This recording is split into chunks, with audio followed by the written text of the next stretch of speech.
Ito yung product MI. So connected naman kasi orange yan pag hindi connected. So blue naman siya, ibig sabihin connected. Ngayon, ito yung original na pinag-connect na niya sa Wi-Fi. Ito siya, MT6.1 5 GHz. Ito yung sa MI. 5 GHz ng MI tsaka 1.2 GHz ng MI na extender. So tingnan natin doon sa original kung ilan yung speed test niya. Ayun, ang lakas. Pumapalo siya ng almost 200 Mbps.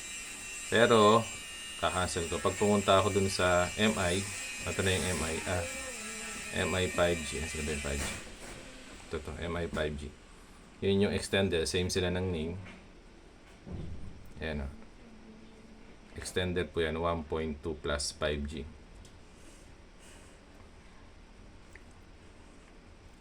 Bukod sa napakatagal niyang kumunik. Ayan, ang tagal niyang kumunik.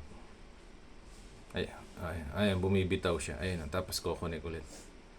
Oh. So, ayun na, connected na siya. So, pag nag-browse naman ako, wala naman siyang palo.